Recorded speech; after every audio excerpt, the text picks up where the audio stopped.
Yo everyone, hope you're all doing well. I'm going to do a little short series of videos. This will be part one. This one's going to be on HSL panel inside Lightroom or Camera Raw. HSL stands for Hue, Saturation and Luminance. And in this panel we're able to adjust powerfully the colors in our images. We can shift the coloring of each color, adjust its brightness and its saturation as well. It's a powerful tool which can really transform our color images and give you more control over precise colors in your images as well. Let's break it down and we'll have a look at an image. I'm going to be using Camera Raw, even though it's exactly the same thing in Lightroom as well. Or pretty much any editor you've got out there, they all have this HSL function. So let's just quickly talk about what HSL is. H stands for Hue. Hue allows us to shift the color towards one of its neighboring colors. If we take a look at this panel here and I look at yellow, if we shift it to the left, we make our yellows in the image more orange, as you can see here. If we shift it to the right, we make the colors more green. When we're shifting left to right, we're heading towards the neighboring colors. So we've got yellow here, and orange and green are its neighbor. We look at blues. If we're shifting left, we're going to its neighbor above, which is aquas. And if we're shifting right, we're heading to the neighbor below, which is purples.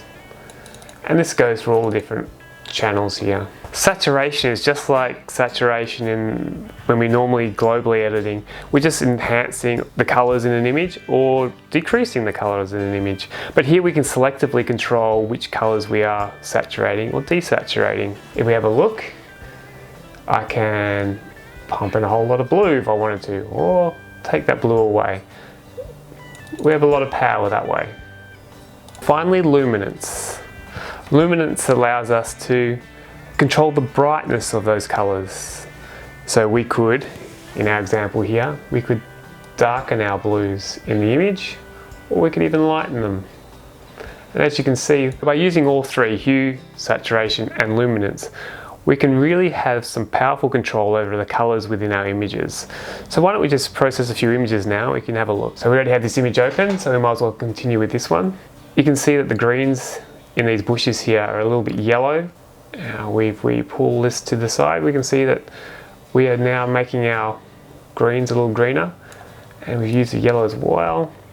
There we go, got some greener greens. This was a more intense color, so we can pump across to saturation. We can find those cyans, and we can bring them up a bit. Same with a little bit of blues. So there we've selectively saturated the colors in the water. And at the same time with luminance, we can then bring down the darkness of the sky a little, and that water as well. And if we turn everything off, you can see the difference we've made. Just a few clicks, we've managed to adjust a few of those colors within the image without affecting the overall colors of the image. We'll have a look at a cityscape image now. The blues in this image aren't very intense. So what we can do is, first of all, I'd bring them down so we can darken those blues in the sky there. Bring down the cyan as well a little. And we can then increase the color as well by hitting the saturation of the blues. Same thing here with these lights in the windows. We can bring down those yellows, give them a little bit more.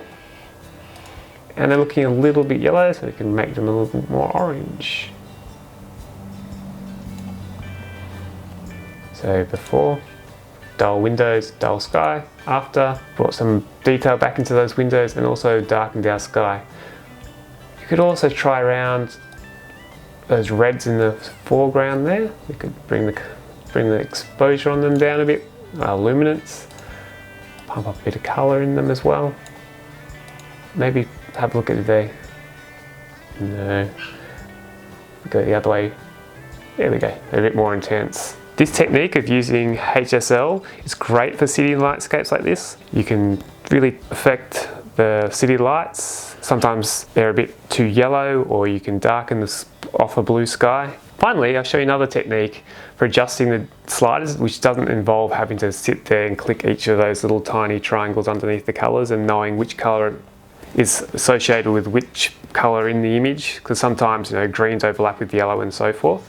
If we head up to the top here and we hit this targeted adjustment tool, then we've got to make sure we're going to be on the right, whichever one you want to do, hue, saturation or luminance. Let's do luminance for starters. And if we click in the blue sky, we can then drag to the right, we'll lighten it, and dragging to the left will darken it. So I'll just darken it a bit there. We don't have to work out which slider I'm supposed to adjust to get that darkening effect. We're just using this targeting tool. So again, this yellow's here in the water. If I click on it and then drag to the left, darkens them. If I drag to the right, lightens them. And we'll just darken those a little. And if I click over the saturation, these reds are a bit strong for me, so I can then click, drag to the left, and we've toned down those reds.